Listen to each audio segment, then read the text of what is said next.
Ayan mga lodi, dumating na yung solar panel na in-order ko. Yan, may kasama na nga siyang charge controller at saka inverter. Yung mga lodi, para yung 12 volts makonvert niya sa 220 volts. At pwede na rin tayong magsaksak dito ng TV, electric fan, ano. At ito, tingnan natin kung gaano kalaki itong solar panel na binili ko. Yung mga lodi, ayan, kasi yung pinakita ko sa inyo ay maliit nung nakaraan, kaya ito inintay ko pa to. Ayan, mga lodi, ayan. Pag kinulang pa itong battery ko dito sa ating electric pala to yun. Ayan, kasi nga, kaya ako umorder nito, hindi kaya no isa kong solar panel na maliit. Ayan o. At i-assemble na natin para yung gagamitin kong electric pan hindi na sasama dun sa bill sa kuryente. Alam niyo naman, ang electric pan napakalas sa kuryente. So yung mga lodi, napakadali lang naman na yung ikabit kasi may mga nakadrawing nga yan. Yung positive at negative, ilalagay mo lang diyan. Bali, ang una ko yung kinabit diyan, yung solar panel. Yung positive at negative na yan mga lodi, yung nasa unahan. Tapos isinunod ko naman itong battery. Ganun din lang mga lodi, meron dyan nakadrawing na battery yan. Tapos negativity. Negative at positive lang. Dapat tama lang yung lagay natin dito. Ikabit na natin yung battery dito sa charge controller natin, pati yung solar, ano, yan, okay na sila. Makikita nyo, meron na siyang 12.6 volts, no? Ayan. Tapos, ito naman mga lodi, ikakabit natin kasi nako-convert nito ang 12 volts sa AC, DC volts sa to AC, 220 volts. Ibig sabihin, pag naikabit natin to dito, pwede na tayong magsaksak dito ng mga electric fan o TV, ganan, o ilaw. Ayan, lagyan mo na ng extension dito, papunta sa kwarto mo. Ano, malaking tipid. So ito, ilagay na natin mga lodi. Ganun pa rin.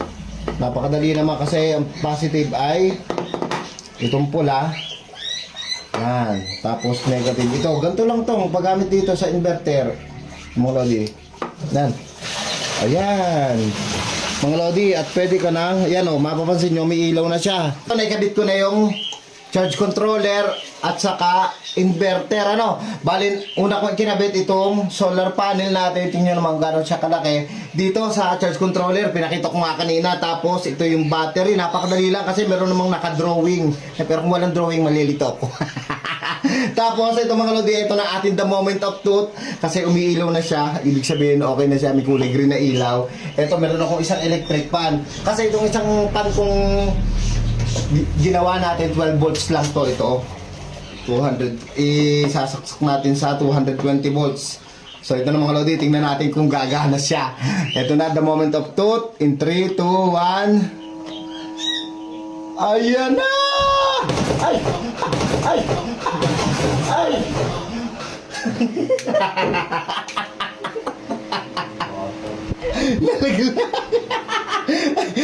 Nalaglag. Agit lang si tatay. Salang patong ko. Ayun ang mga lodi, oh. Ito na nga, sinetapan ko lang siya ng simple, ano, ililipat ko din yan, ano, papakita ko lang sa inyo. Bali, nandiyan yung ating battery, charge controller, inverter, at nilagyan ko nga pala siya ng circuit breaker yan, in case na magka-short o may circuit breaker tayo mula dun sa battery papunta dyan sa charge controller, ano. Lalagyan ko pa nga ng isa gawa nito, 220 volts kasi ito, yan. At ito, maganda mga lodi, yung ginawa natin isang araw, yan, ginawa ko na isang araw na pan, 12 volts. Dito ko na nga isinaksak sa ating solar, oh. Nagcha-charge na siya mga lodi, ano. Oh, di ba, lalagyan ko na lang to ng switch.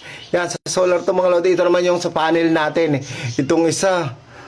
O, di ba? Makakatipid na tayo sa kuryente. Ang ganda ng mga lodi ha, yung solar panel natin, may kasama ng charge controller at saka inverter, ano? Hindi ko lang alam kung legit na 400 watts yun, no? Kasi ang alam ko, pag 400 watts, mas malaki yung panel, eh. Pero kita nyo naman, malaki na rin yung panel natin at kaya na sigurong i-full charge to. Papalitan ko rin nga pala ito ng battery kasi tingnan nyo 5Ah lang yan. Maganda dapat mas mataas yung mga 32Ah, 30Ah, yung mga ganun para mas matagal gamitin. Pag ganun kasi, ang gagamitin ko dito mga lodi ay 2 pan at saka yung ilaw namin sa taas. Basta wag lang lalampas ng 220 watts. Ano? O diba? Makakatipid na yan. O. Kanina pa yung naandar mga lodi ha. Nakatapat yan sa aming mesa. Yan. Oh. Ayos! Say mga lodi, para sa akin, okay na okay yung solar panel. Kasama na yung charge controller at inverter. At yan na nga oh. Yung aking pano, siya na yung nagpapaghanat malaki. Matitipid ko dito. Siyempre, kayo pa rin ang bahalang musga. So, kung gusto nito mga lodi, ang link ilalagay ko sa comment section at sa box na yan.